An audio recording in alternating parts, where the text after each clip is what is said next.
Composer, arranger, orchestrator, conductor. What's the diff? Rinse.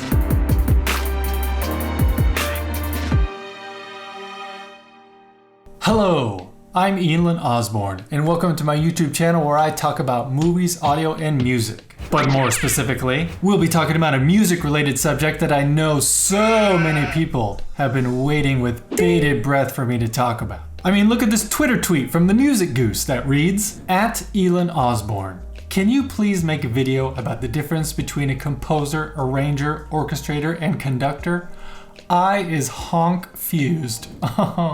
Thank you, Music Goose, for such a wonderful question that I myself have to go and Google real quick just to make sure I know the difference between the four. And by the way, don't even think about searching for the Music Goose, because you know what happens when you go to Twitter and you type in @music honk honk into the search bar? No results! And you know why?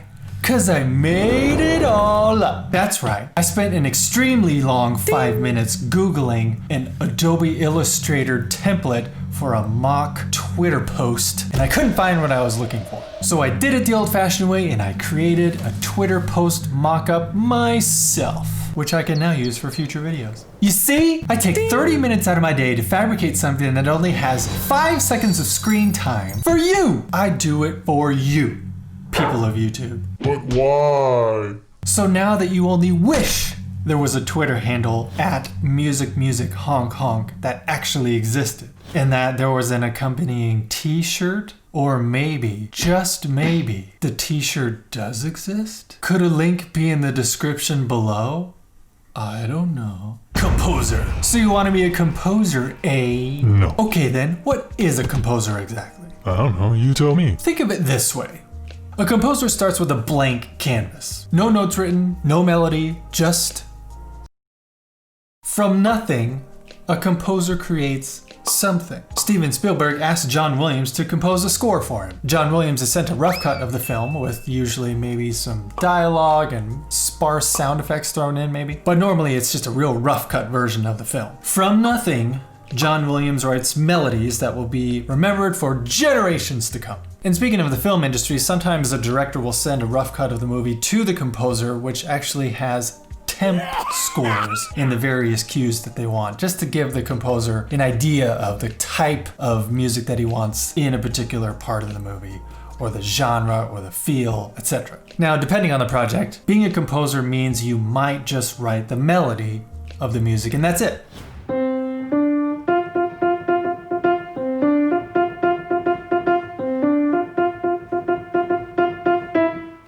Or in the case of composers in the days of yore, like Beethoven, Mozart, Wagner, etc., they did everything. They wrote the melodies, they wrote the harmonies, they wrote which instrument in the orchestra would play which part, everything. But that's over.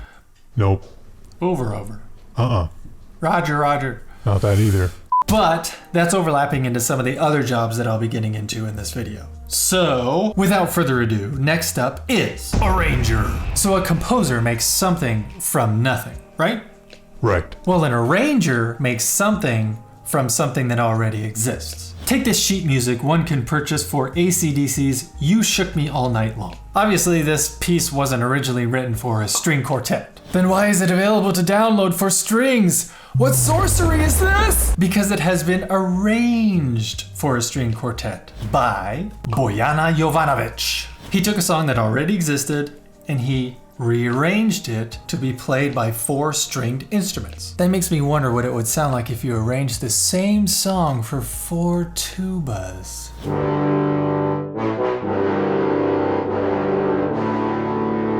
Yeah, that sounds about right. Most arrangers know how to read and write music, have a great knowledge of music theory, and are multi-instrumentalists. They also know how to do harmony.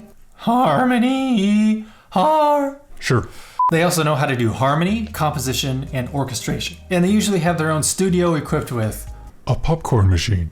And they usually have their own studio equipped with computers, software, plugins, microphones, synthesizers, the works. Another example is your good old band leader from high school or college who wants you to perform a 9 Inch Nails song on the football field with the whole marching band. The sheet music for The Hand That Feeds you can purchase for $70 thanks to Tom Wallace, who arranged it for a marching band. I bet every member of that marching band that year got laid so much. Yeah, right. So what are your hobbies? What do you do? I'm in the marching band. Ew, gross. Pancakes are so disgusting. Yeah, well, we're playing 9 Inch Nails this year, so whatevs, no biggie.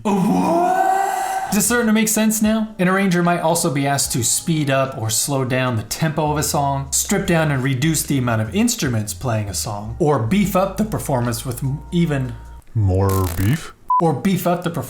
even more instruments playing than the original composition. Speaking of stripping down, Dan Coates is one of Alfred Music's most prolific authors, having taken Broadway tunes, rock songs, film scores, and reduced them down to just being able to play them on the piano at all various skill levels. Think about that for a second. Not only might an arranger strip down to something to be played on piano only, but they also might be asked to write for multiple skill levels from beginning to expert.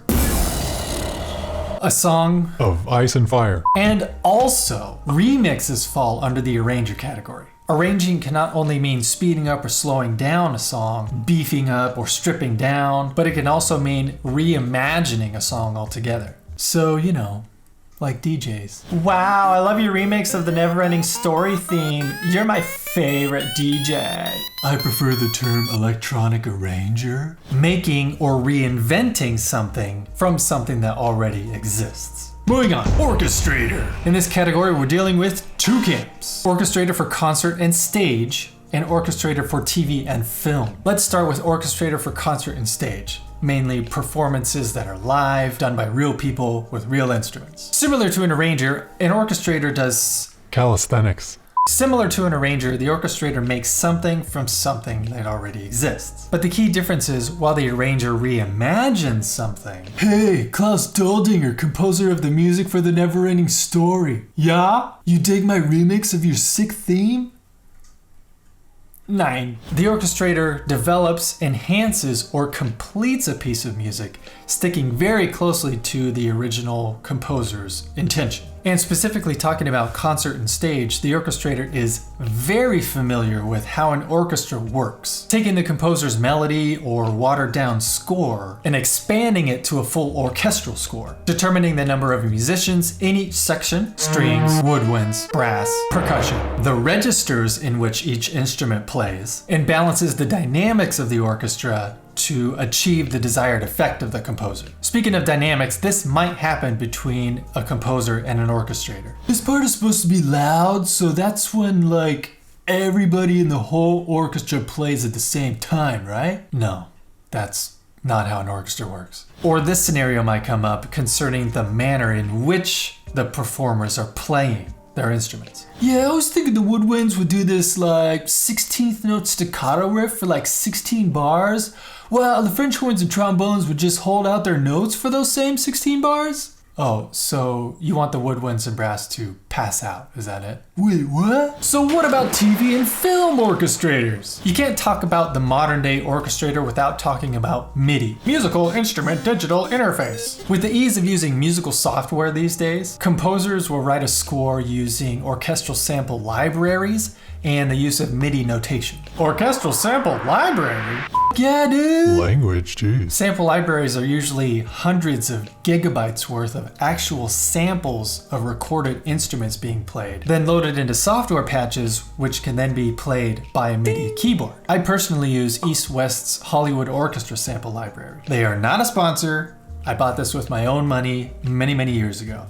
So there. Fine. So these days, TV and film orchestrators receive a MIDI score from a composer, complete with assigned instruments and when and where they will be playing, as well as an MP3 or WAV file, so the orchestrator knows how it should sound when it's complete. The orchestrator then takes these two sources and works it out into a full-fledged working score that can be played by actual musicians on stage. But only if the project has a big enough budget to allow live recordings of that score to be played by real musicians. But what if they don't have the budget? Well, here's a little subcategory of TV and film orchestrators. MIDI Orchestrator. Since sample libraries sound eerily close to the real thing nowadays, projects that don't have the budget, like many TV shows, will have the score be only synthesized. In this case, the MIDI orchestrator still receives a MIDI score and an MP3 from the composer, but then using their knowledge of how an orchestra actually works,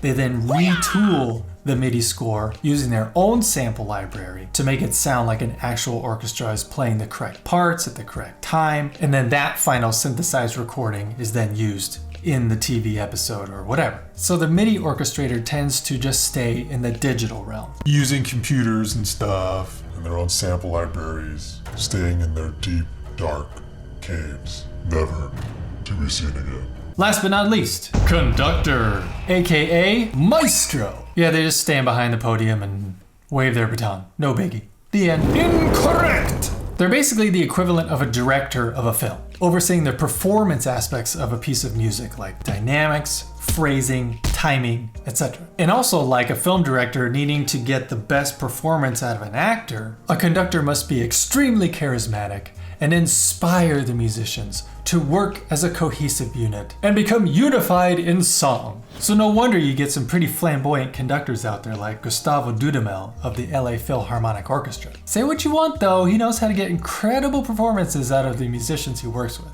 I mean, look at it. Wouldn't you be pumped if your conductor was this pumped? Hype! Let us review. Composer. This blank page mocks me.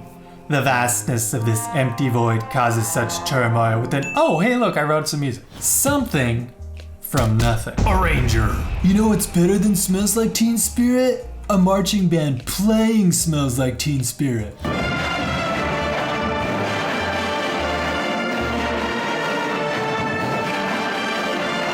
Something and or a reimagining of something that already exists, which can mean both working with the composer or doing it unbeknownst to the composer. Dig my remix? 9. Orchestrator. Hey, I wrote this cool melody. What would it sound like if it was played by a whole orchestra on a stage? Leave it to me, good sir. Midi Orchestrator. Hey, did you get that MIDI score file? Did you like that flute part? That's not how flutes work, bruh. Let me fix everything you've done with my computer in solitude, in darkness. Conductor. Follow my lead. Follow my tempo. Aren't you pumped to play since I'm pumped to? So there you have it, folks. I hope you learned something today.